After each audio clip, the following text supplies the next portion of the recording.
अस्सलाम अलैकुम दोस्तों। आज मैं आपको एक छोटी सी कहानी सुनाती हूँ जिसका नाम है इम्तिहान में ईमानदारी। अहमद एक आम सा तालिब इल्म था, लेकिन इसकी सबसे बड़ी खूबी ये थी कि वो हमेशा सच्चाई और ईमानदारी को तरजीह देता था। अहमद आज बहुत पुरजोश था क्योंकि आज इसका रियाजी का इम्तिहान था। इसने बहुत मेहनत की थी, लेकिन फिर भी थोड़ा घबराया हुआ था। इम्तिहान शुरू हुआ और मिस सना ने पर्चे तकसीम किए। अहमद ने गहरा सांस लिया और सवालात पढ़ना शुरू किए। पहले चंद सवालात आसान थे और अहमद ने उन्हें जल्दी से हल कर लिया, लेकिन फिर वो एक मुश्किल सवाल पर अटक गया।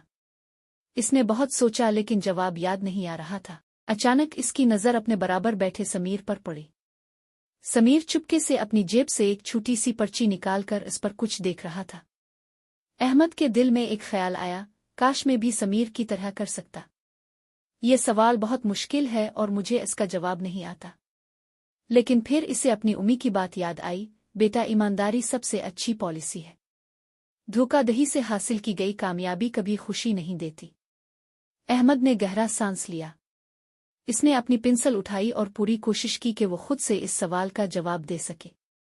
अगरचे वो सही जवाब नहीं लिख सका, लेकिन इसे इत्मीनान था कि इसने धोखा नहीं दिया। इम्तिहान खत्म होने के बाद अहमद ने अपना पर्चा मिस सना को दे दिया।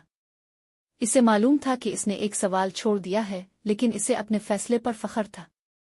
अगले दिन जब मिस सना ने नताइज का ऐलान किया तो उन्होंने अहमद को बुलाया। अहमद, तुम्हारे नंबर शायद सबसे ज्यादा नहीं है, लेकिन तुमने सबसे अहम चीज में कामयाबी हासिल की है, ईमानदारी।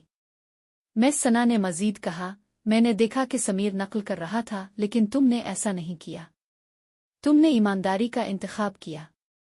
मुझे तुम पर फख्र है अहमद। अहमद का दिल खुशी से भर गया। दोस्तों, ये कहानी हमें सिखाती है कि जिंदगी में असल कामयाबी सिर्फ नंबर या ओहदों में नहीं, बल्कि ईमानदारी और सच्चाई में है। अगर कहानी पसंद आई तो सब्सक्राइब करें ताकि अगली कहानी सबसे पहले आपको मिले।